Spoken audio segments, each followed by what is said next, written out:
Bom, pessoal, isso eram 6 produtos, era o Demo Day. Agora vou chamar para uma conversa o Pedro Van Gartner. E eu peço para vocês aplaudir o nosso padrinho. Tudo bem?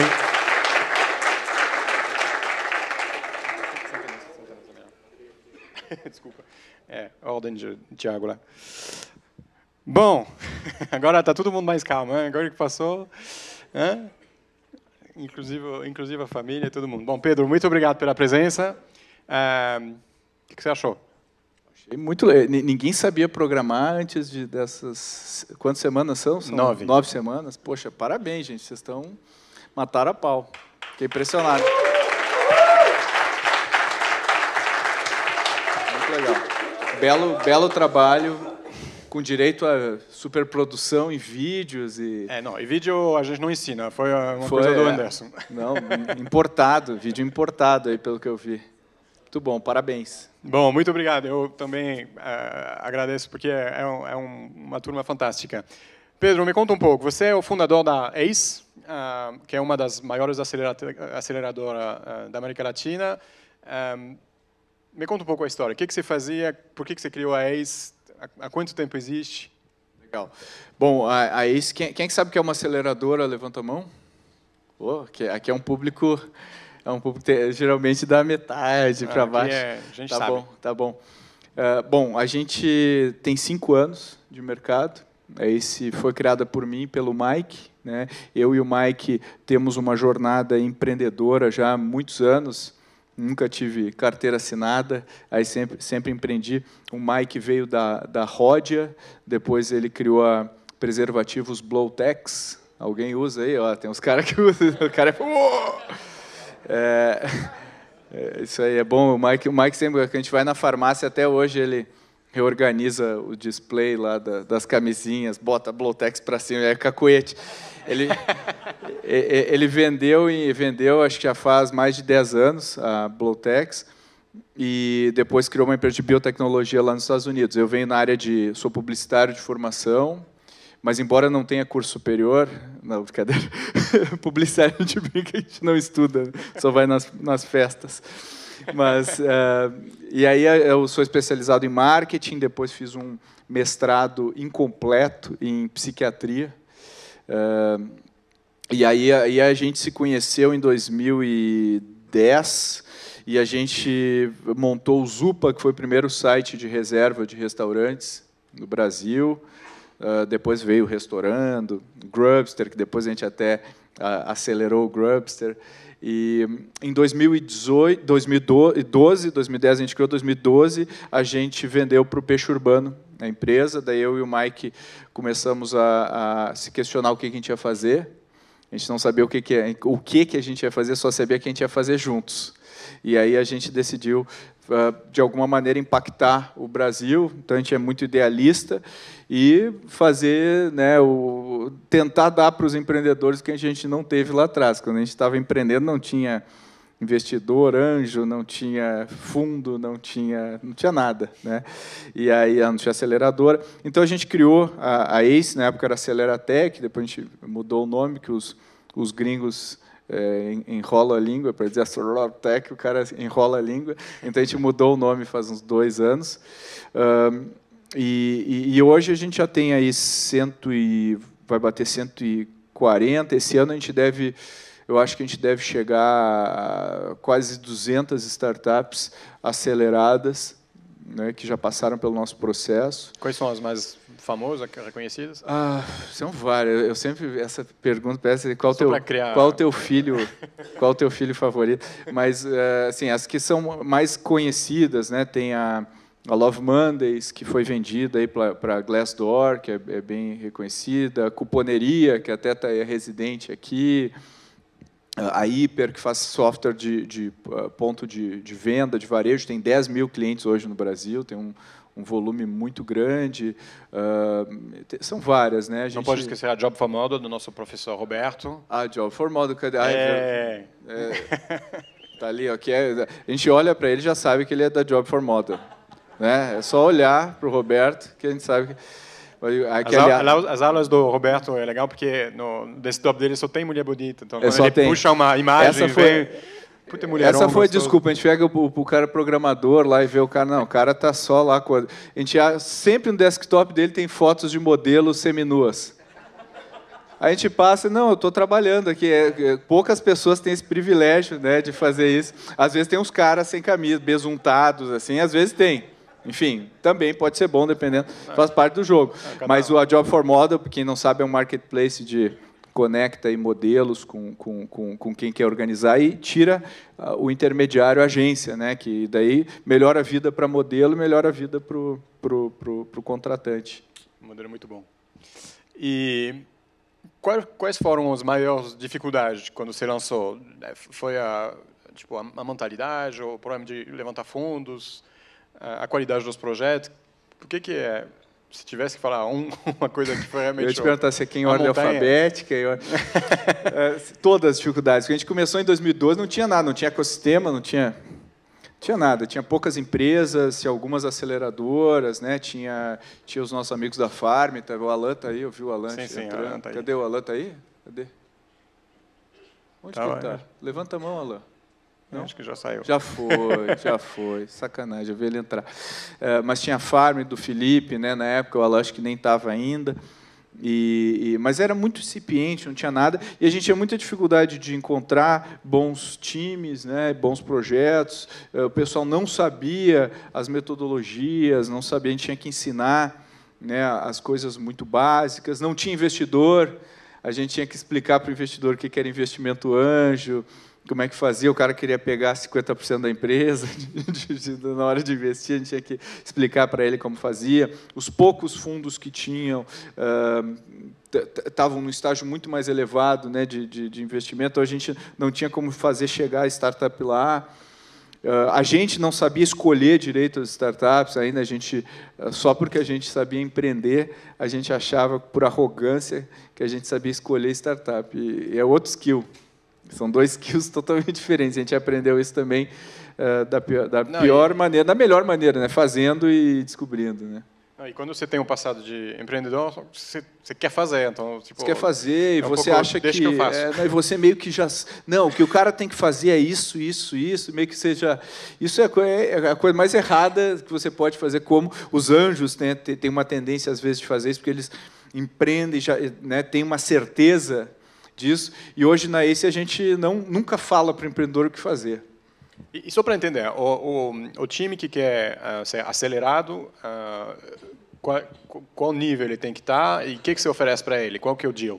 Legal. Bom, o time que...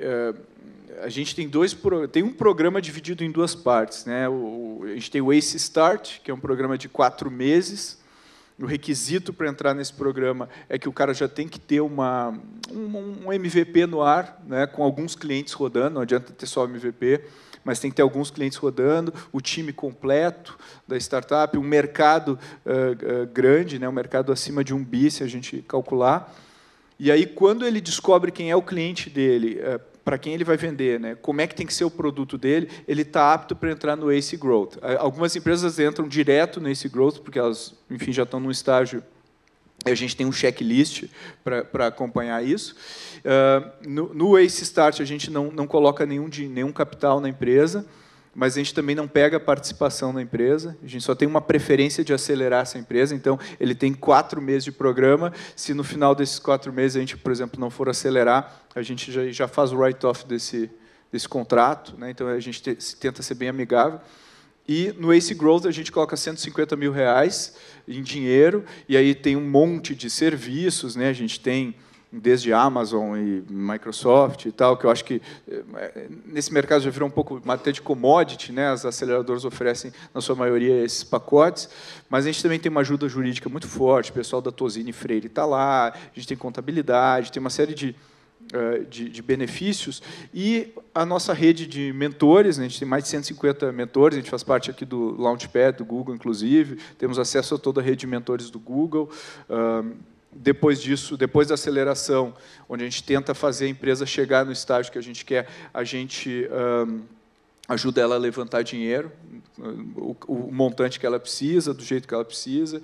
A gente pode fazer isso de várias formas. Recentemente, a gente anunciou um deal com a Bossa Nova, com o fundo do Kepler e do Pierre, e esse deal é a primeira vez na América Latina que uma aceleradora tem um deal desse tipo, que quando a empresa sai da aceleração, o cara sai da aceleração, não interessa o negócio, não interessa o tipo da empresa, se ela cumpre todos os requisitos da aceleração, tem um term sheet, tem um contrato de investimento automático da Bossa Nova de 300 a 500 mil reais. É automático, sem perguntas, ele pode aceitar ou não. Então, isso, para nós, é uma grande validação. Né? Mas com valuation... Valuation a ser com uma nota conversível. Né? Tá. Ele converte. Vai ser feito então, para o próximo turno. Exatamente. A gente tenta, inclusive, tirar essa complexidade do valuation da frente para se tornar mais fácil e simples aí. Então, Isso já começou? Não. Já começou. Já começou agora. Todas as empresas estão entrando, já têm acesso a esse deal. E o nosso portfólio também já está... Estão investindo em massa em várias empresas do nosso portfólio. Imagino que isso deve trazer muitos candidatos. Qual que é o rácio de candidatos aceitos no programa? A gente tem mais ou menos, olhando o topo do funil, a gente tem mais ou menos 2.000 inscrições por semestre. 2.000 inscrições. A gente acelera mais ou menos 25 a 30 empresas, incluindo Ace Start e Ace Growth, tanto aqui quanto em Curitiba, Goiânia e Rio. Né? A gente tem 4 operações regionais para fazer. Então, além disso, tem indicações também, né? Indicação de fundos, né? Tipo, o Gui indica uma para a gente vai lá olhar ele com carinho, investidores indicam, a gente também vai atrás de startups. O network, imagino. Exato. Ok. Eu ia perguntar uma coisa, mas esqueci. Eu vou passar também a palavra para o Paulo, que alguém pode me ajudar e passar o... Então, vão preparando a pergunta enquanto lembrei a minha, que eu tinha acabado de esquecer. Vão levantando hoje, a mão aí. Hoje, quais são os assuntos que você acha mais chatos, porque todo mundo está focado neles, e quais são as que mais você acha interessante, porque tem pouca gente sabendo fazer? Aqueles que você, tipo, quando você vê o pitch, você pensa mais um, ou tipo, isso, até que enfim alguém pensou nisso. É muito interessante a tua pergunta, Matias, porque o que a gente olha? A gente recebe muita empresa, aí o cara começa a ver, eu fiz uma startup, sei lá, fintech. Fintech é o termo... Tem fintech, alguém vai te ligar. Blockchain. Com blockchain, não, blockchain, então... E o pessoal usa muito a palavra da moda, e eu não gosto muito de palavra da moda, então a gente... quando o pessoal entra nisso, a gente proíbe o cara de ficar dizendo, não, que eu uso Big Data para não sei o que conecta com Machine Learning, com blá, blá, blá. A gente fala, não, peraí, qual o problema que você resolve para o cliente? É isso? Senão o pessoal fica muito focado na tecnologia e esquece isso. Então, assim, tem uma grande euforia hoje em cima de fintech, por exemplo. Inteligência artificial. Inteligência artificial e tal. Eu não acredito da tecnologia pela tecnologia, eu acho que a tecnologia tem que servir um propósito. Então, o que a gente tenta olhar é, será que esses empreendedores entenderam um problema real e estão com um produto que consegue resolver esse problema? E aí a gente está super aberto a todo tipo de problema. E a gente acha que tem muito hype. Então, o nosso cérebro tem que estar constantemente nos lembrando de descontar o hype. Então, se pega uma empresa, por exemplo, tem empresas nossas que são muito boas e tem um pouco mais de dificuldade de levantar dinheiro, porque o assunto não é um assunto tão em voga e tal. E tem outras empresas que são boas, mas de repente estão super early stage e já tem 3, 4 fundos querendo colocar dinheiro por causa da palavra-chave que o cara tem. Então, a gente tenta sair um pouco da insanidade, né, do comportamento de manada, de um vai e outro vai atrás, e tentar olhar, o time é bom, o mercado é grande, vamos lá. Então, a gente, antes era muito... Me dá um exemplo de uma empresa nada sexy, que não usa nenhuma palavra, que foi um negócio eu vou dar um exemplo de uma empresa que eu gosto muito, porque eu não queria que ela entrasse na Ace. Eu fui voto vencido, né? Então, esse é um caso legal. Então, teve uma empresa lá, os caras eram um marketplace para você contratar serviços domésticos, quase tipo um de decoração, né? Quase um Iguana Fix, talvez, né? Ou alguns. Você podia comprar produtos, serviços e tal. Isso aqui não tem diferenciação nenhuma, mais um marketplace e tudo mais. Aí os caras entraram no Ace Start, não tinham nada, faturamento zero, e aí eu falei, toca esse cara aí, porque eu acho que esse cara não vai durar. E aí foi. durante a aceleração, eles se mostraram provavelmente um dos melhores times que a gente já acelerou. Os caras eram profundamente guerreiros, feedback eles aceitavam, iam para casa, voltavam. Resumindo, eles mudaram completamente o negócio, completamente. Então, qual que é o negócio hoje? Hoje você tem um apartamento, você quer reformar, e o que acontece? Hoje você nunca tem seu apartamento entregue no prazo, você tem que lidar com milhares de fornecedores, e você sempre gasta mais do que você achava. Esse é o diagnóstico que todo mundo sabe, quem já reformou sabe o que é. O que eles fazem? Eles garantem o prazo, eles cuidam de todos os fornecedores da reforma, você paga com cartão de crédito e parcela, e é sempre um preço bem menor, não tem renegociação do preço, a menos que você queira alguma coisa adicional. E eles conseguiram, com isso, criar a empresa chama Decorate. Eles conseguiram criar um modelo em que eles pegavam um prédio e eles sabiam a planta desse prédio, eles vendiam para todo mundo que estava comprando esse prédio na planta. Eles saíram de 0 de faturamento para, mês passado, eles passaram de R$1 milhão de faturamento em 6 meses. Então, eles descobriram um modelo, do nada, do zero. E quando os fundos olhavam, eles falavam assim, mas isso não é escalável. Não é escalável. Porque essa é a pergunta número 1 de fundo. Eles olham falando, isso não é escalável, como você vai escalar? E essa pergunta é uma pergunta meio preguiçosa, eu acho. Bem preguiçosa, porque escala não é um negócio fixo. Escala é um gradiente. E eu acho que o que eles descobriram é como escalar perante o que tem hoje. Então, se eu olhar um escritório de arquitetura, consegue tocar 5 projetos simultaneamente.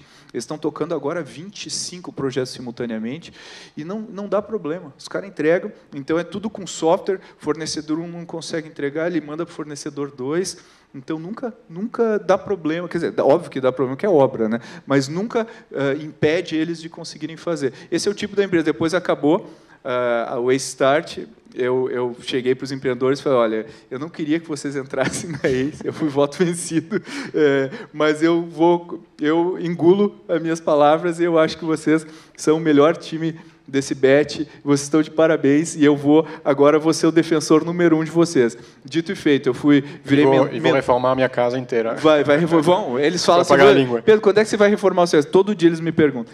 E aí eu virei mentor deles, hoje eu sou conselheiro deles e eu ajudei eles a captarem a primeira rodada com fundos, eu mesmo, pessoalmente, porque eu gostei tanto do negócio. É uma história legal. Essas histórias legais. Já temos mais uma pergunta? Arthur, pode ir. Queria saber, alguém acelerou vocês ou foi capital próprio? Também eu queria saber o que você acha da viabilidade econômica dos projetos que foram mostrados hoje. Se tem alguma... Você perguntou se alguém acelerou a gente, é isso? Isso. Infelizmente, não. Na época, não tinha. Eu adoraria ter sido acelerado. Eu teria sofrido muito menos. É um acelerador de acelerador. Parece fundo de fundos. Exatamente. Mas seria muito legal se a gente tivesse sido acelerado lá no início, como empreendedores. Mas eu fui investido. Em 2000, eu recebi um aporte na minha empresa, uma empresa que eu sou sócio. Recebi aporte, foi uma das melhores coisas que me aconteceu. Eu torrei todo o dinheiro, joguei todo o dinheiro fora. Não... Foi péssima, o que eu fiz com o dinheiro foi péssimo, mas ele me deu uma governança Você tinha aprendido na Universidade de Publicitário, então. Exatamente, exato. Gastar. A gente não aprende números na Universidade de Publicidade. Legal. E você perguntou a segunda coisa, qual era? O que você acha dos projetos de hoje? Dos projetos de hoje? Que você quer... É muito difícil avaliar os projetos de hoje, porque o que eu vi foi o produto técnico, Então, tecnicamente, eu achei muito bons, assim, acima da qualidade média que eu recebo de projetos. Isso eu garanto para vocês. Acima da...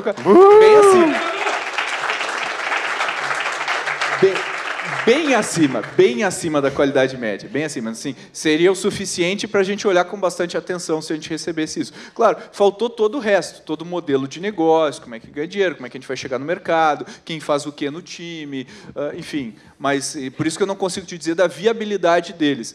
Mas a qualidade técnica do produto, o que para mim é um indicador muito importante, foi muito boa. Legal. E a gente não pagou nada para o Pedro falar isso. Apesar de toda a grana levantada com o Mobicast, né? Em pro empreendedorismo. Já vendeu um Ponzi ali, né? Pelo que eu entendi. Esse é o modelo de negócio único que eu entendi bem. Sim. Geralmente funciona por um tempo, até você ser preso. Né? O modelo, esquema Ponzi, tá? Mas até ser preso tem uma vida Tem uma vida legal. Olha o Madoff aí, quanto dinheiro ganhou. Né?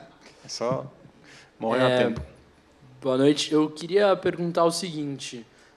Para alguém que tem uma ideia já e tem mais ou menos o tipo de produto que gostaria de desenvolver, mas não tem nenhuma ideia de empreendedorismo, não tem nenhuma ideia de gestão, o que você diria, claro, de uma forma simplificada, por onde essa pessoa deve começar a buscar conhecimento para montar um modelo, enfim?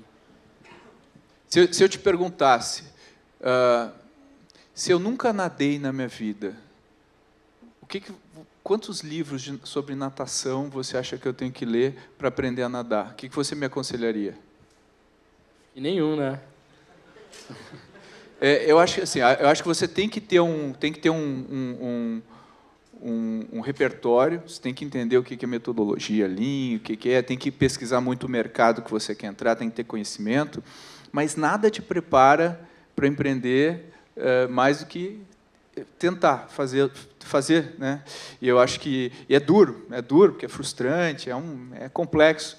Mas assim como natação, não tem como a gente aprender a nadar se você não entrar na piscina. Então, se permita entrar e aprender e ler e ver aquilo porque às vezes a gente lê, né? Por exemplo, eu estava falando com um dos nossos aceleradores. O acelerador é o cara que toca o dia a dia da aceleração. Então, ele tem um portfólio de empresas que ele ajuda. E ele veio do mercado corporativo. Durante muitos anos trabalhou, é um cara perfil empreendedor, fantástico, mas ele veio do mercado corporativo. E ele falou, poxa, Pedro, quando eu li a Startup Enxuta, quando eu estava lá, na empresa, no dia a dia, eu tinha uma percepção. Quando eu comecei a aplicar, mudou radicalmente a maneira como eu entendi os conceitos que estavam ali. Então, a aplicação junto com o conteúdo, acho que dão uma perspectiva diferente, né? Carolina aí? A gente passa depois. Desculpa. Fala, Pedro. Tu comentou de equipes, né? Eu também, na minha apresentação, falei, acho que todo mundo aqui do Levagon, do Bet, percebeu que equipe é muito importante. Uma pergunta assim, o que tu acha que uma equipe, para ir para frente, precisa ter? É claro que é muito fácil, uma equipe heterogênea, mas assim, eu quero, tem um cara que tem que ser bom nisso, um cara que tem que ser bom naquilo, um especialista nisso, naquilo. E se tem algum outro setor, tu comentou fintech, hoje é meio modinha, se tem algum setor que te enche os olhos hoje, assim, que pode ser a nova onda? Legal. Como é que é seu nome? Desculpa. Lucas. Lucas, um time, assim, não tem uma fórmula do time, né? O que a gente tem que pensar é o seguinte, que competências que eu preciso ter para ganhar essa briga nesse mercado? Então, por exemplo, se eu... É um marketplace que eu vou colocar no mercado, é uma plataforma que conecta dois...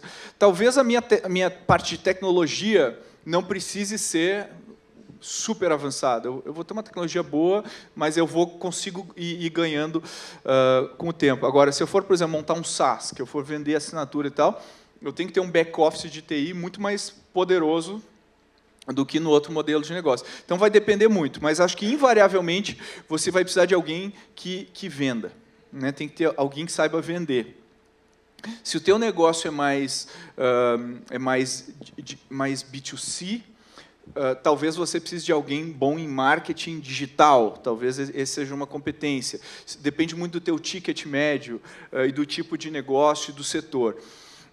Precisa ter um cara especialista no setor que você está atuando? Não necessariamente. Eu gosto da mentalidade amadora para encarar setores, né? Então, se a gente olhar, o Mark Zuckerberg nunca tinha feito nenhuma rede social, nem feito uma empresa de mídia e criou o Facebook que é hoje. Então, acho que não tem um requisito, talvez, setorial. Uma coisa que a gente olha muito é há quanto tempo esse time trabalha junto. Isso é um fator de risco importante do nosso ponto de vista, porque, às vezes, o time se junta num Startup Weekend e já cria um produto legal, e, quando vai para o ataque, a vida acontece. Né? Um começa a brigar com o outro vê que o outro carrega o piano e o outro não faz nada, e começa a briga. Então, o que a gente tenta fazer é identificar esses fatores. Outra coisa que parece bobagem, mas é quanto dinheiro cada pessoa do time tem guardado. Né? De repente, se um cara tem dinheiro para 6 meses, outro cara tem dinheiro para 2 anos, vai dar um problema aqui no meio do caminho. E, às vezes, esse cara é crítico, essa pessoa é crítica para o projeto, e isso afeta o negócio. E eu acho que o time é uma das coisas mais importantes, o que acontece muito no início da aceleração. A gente tem, inclusive, alguns mentores que são especializados em gestão de conflitos, mas não conflitos evidentes, de pessoas brigando, mas conflitos ocultos. Sabe? Estou varrendo para baixo do tapete uma discussão que eu deveria ter com esse sócio.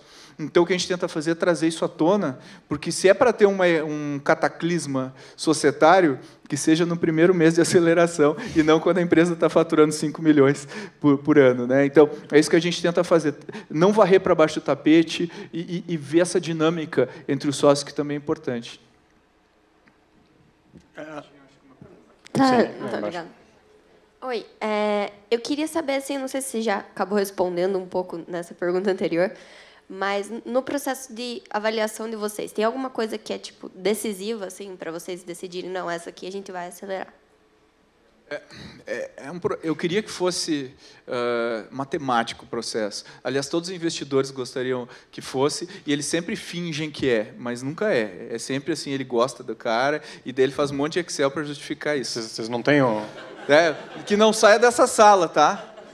Fique aqui, mas... Não, vocês têm uma tecnologia proprietária de blockchain, de inteligência artificial, que fala exatamente. Sim ou não, não? Exatamente. Então, assim, a gente tenta ser o mais científico possível. O mais científico possível. O que a gente quer dizer? Como no início não tem nada, eu não consigo nem olhar o faturamento da empresa. Algumas têm faturamento, mas geralmente faturamento relevante, 10, 15 mil por mês, não dá para a gente avaliar. Algumas têm um faturamento maior. Geralmente, esse tem faturamento maior, não fatura com aquilo que a gente quer que ela fature, então esse faturamento é irrelevante.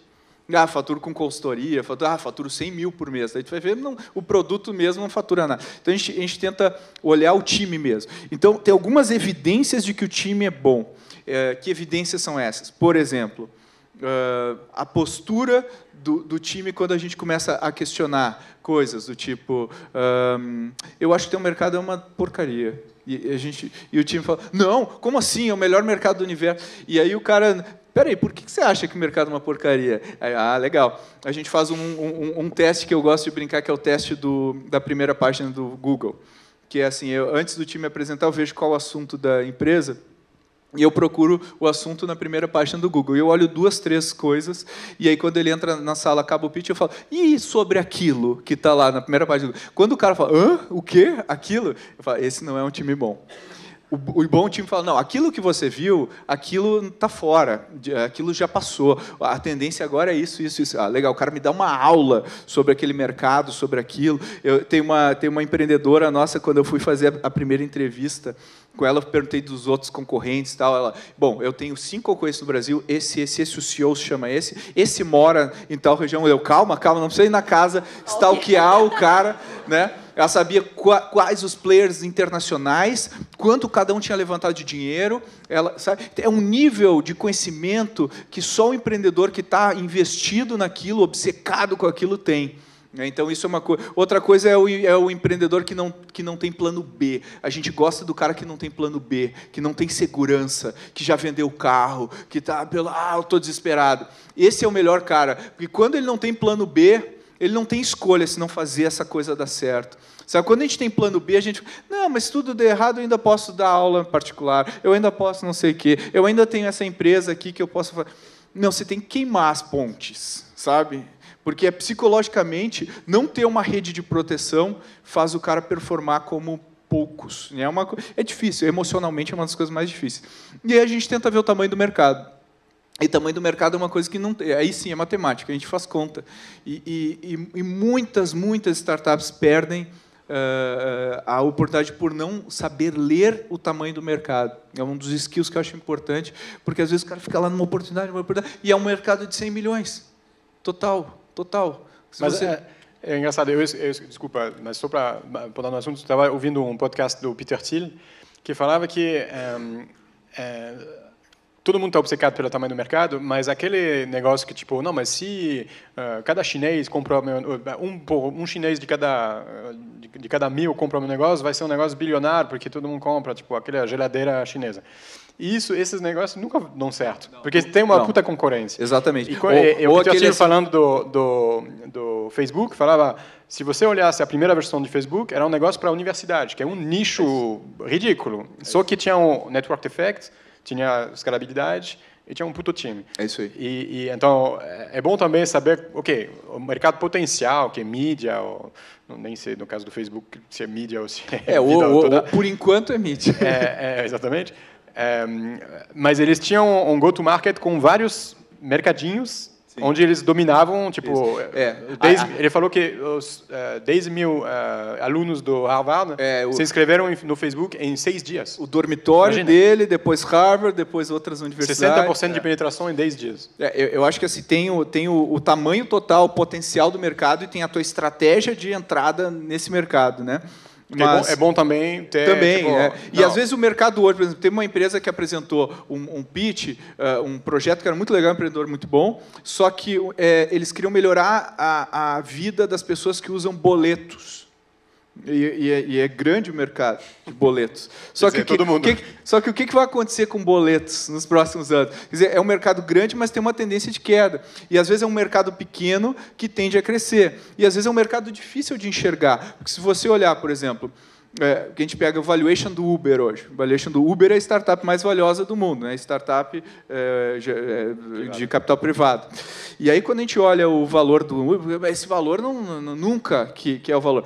Mas se a gente fizer a conta de tamanho de mercado e for ver quanto custa cada carro e quanto, enfim, ver o tamanho do mercado de montadoras de veículos, a gente vai chegar num número. Se a gente for ver quantos carros andam na rua, quantos espaços vazios tem e multiplicar isso pelo potencial, o mercado potencial do Uber é muito maior do que o mercado todo o mercado automobilístico, o que faz com que a gente olhe para ele com outros olhos. Só que é um mercado que ele não existe hoje, a gente está criando.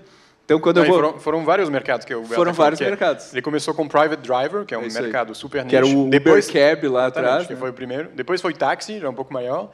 Depois o pessoal descobriram que, na verdade, podia fazer entrega, que é uma área de mercado também gigantesca. E até agora estão pensando, não, mas o pessoal parou de comprar carro. Então, na verdade, o seu mercado é o mercado da automobilística. O que preocupa cada vez mais as montadoras, né? Então, às vezes, quando a gente olha duas empresas do mesmo setor, parece que são concorrentes, mas não são. Por exemplo, pega uma Tesla, ela não é concorrente direta de uma Ford, como a gente acha. Apesar do carro ser parecido, todo o resto não é a mesma coisa. O motor é do tamanho de uma melancia, a forma de vender é diferente, a forma de dar manutenção, toda a cadeia é outra. Então, é muito difícil setar esse olhar para mercado, mas eu acho que é isso que faz os bons empreendedores. Eles têm um olhar e às vezes, mesmo que você ache que não, ele te mostra o cálculo dele e o que ele acredita. E aí as boas reuniões para decidir se a gente vai acelerar uma empresa, não só aquelas que polarizam. Quando todo mundo concorda, quando todo mundo discorda, tem algum problema. Ou a gente está sendo muito enviesado para um lado ou para o outro. Mas quando polariza, eu acho uma bosta, eu acho maravilhoso, tem alguma coisa aí. A gente tende a aprovar quando polariza. Mesmo que tenha gente que, como eu, no caso da Decorate, estava olhando feio, polarizou muito a discussão. Então, a gente aceitou. A gente topa e coloca a empresa para acelerar. Tem que rolar um debate, tem que ser polêmico. Carolina.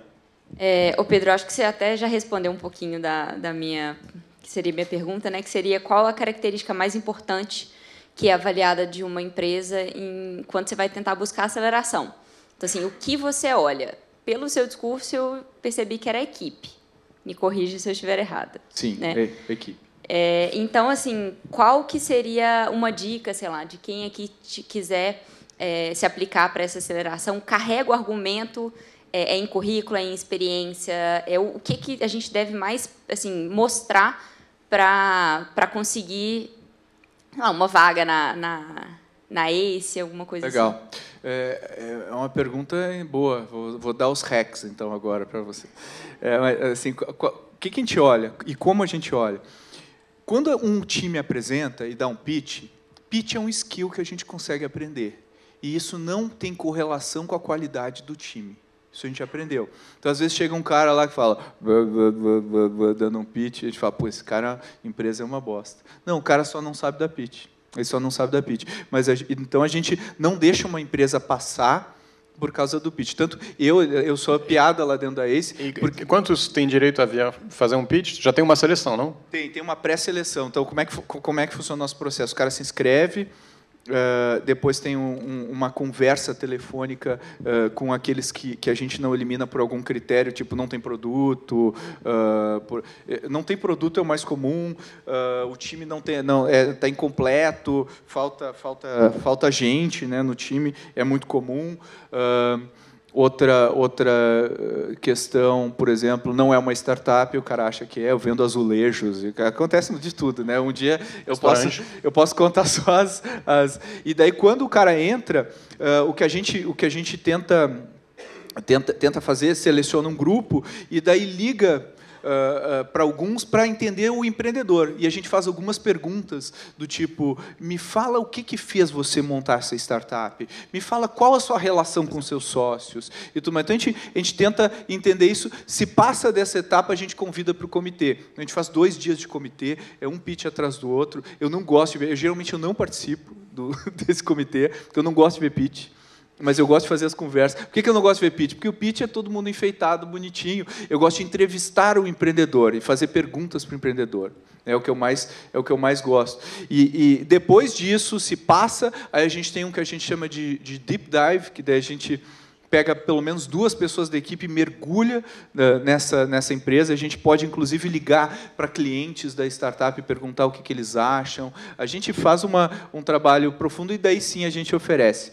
Então, o que a gente tenta ver? A gente tenta ver como que o time pensa e a gente vê, então, como ele calcula mercado, como que ele projeta o crescimento dele. A gente tenta ver o que ele fez, então, sem ajuda nenhuma, sem aceleradora, sem investidor, sem nada. Onde que você conseguiu chegar com as suas próprias pernas? Eu já consegui 20 clientes, 50 clientes. Pô, isso é um ótimo sinal. Isso é um ótimo sinal. Olha a qualidade do produto, nível de detalhe que ele olha para o produto, o texto, esse tipo de coisa, a parte fina a gente olha, isso, um apertando a mão do outro, detalhes importam, são os detalhes que ganham a briga, porque pegar e montar uma aplicação, tem muita gente que faz agora, pensar no detalhe, na experiência e tudo mais, e aí a gente tenta... A partir daí, tem outros fatores menores que a gente pesa, mas é muito isso, aquilo que eu falei do conhecimento do mercado. Time bom nos dá uma aula sobre o mercado, uma verdadeira aula. E eu aprendo todo dia com esses times, né? Obrigado. Eu vou passar para uma última pergunta para nosso querido Marcos, que também é um monstro professor. Uhul! Você viu como eu aproveitei a pergunta para... fazer um jabá? Um jabá? Caramba. Não estava preparado para isso. Oi, Pedro. Tem uma coisa que estava na minha cabeça desde uma apresentação que eu vi sua na Wired Festival. Você participou de uma talk sobre os maiores fuck-ups. Não sei se você lembra. E teve uma frase que ficou na minha cabeça assim, que não existe empreendedor de meio período. Tipo, part-time entrepreneurship. Entrepreneur. Eu odeio essa palavra. É francês, é linda. E hoje as suas respostas em várias situações reforçaram essa visão e eu entendo perfeitamente. Mas a minha pergunta é um pouquinho difícil, um pouquinho polêmica. E as várias pessoas, como eu, que não têm um dinheiro guardado, não tem como fazer isso, como tipo, vou ficar 6 meses, vou ficar 1 ano empreendendo. Seria melhor elas esperarem, juntar dinheiro e focar completamente, ou vai tentando montar um MVP no horário vago até conseguir movimentar a empresa? Legal, ótima pergunta. Ótima pergunta. Você pode ver que o Marcos tem muito fãs na... Eu estou vendo. É um cara, precisamos conversar, preciso de um cartão seu. Preciso botar no meu LinkedIn que eu sou amigo do Marcos. Mas é uma ótima pergunta porque a sua situação é a maioria, é a regra, não é a exceção, é a regra. Então, primeiro é legal falar assim, tipos de empresa, tá? Então, startup é o último tipo de empresa, tá? Então, vamos imaginar assim, um cara ele comprou aqueles sprays de defesa pessoal. Outro estágio seria ele ser segurança de uma casa noturna. O outro estágio seria ele ser segurança, andar armado de uma empresa. Outro estágio seria ele ser militar. E outro caso seria ele ser um militar que está no meio da guerra, levando tiro. O empreendedor que monta uma startup, ele é o cara que está no meio da guerra, levando tiro. Não é para qualquer um. É muito difícil. Exige um preparo emocional e um desprendimento muito grande, né? E eu não acho que é para todo mundo. Não acho que é para todo mundo, porque você abre mão da sua vida durante alguns anos, a menos que isso. Então, por isso que o bom empreendedor tem que ser aquela vontade que você tem de fazer isso tem que ser tão grande que você acha que você não tem opção se não fazer isso na sua vida. Dito isso, olhando esse gradiente, tem empreendedores que você pode criar um negócio digital que não vai ser uma startup nesse conceito, que é uma startup que aqui eu olho, que aqui eu invisto, que me dá múltiplos do que eu investi lá, mas ela é uma startup, é uma empresa, né, uma empresa digital, que gera lucro, que te paga bem, e você tem funcionários, e, enfim, e você gera uma vida bacana para você.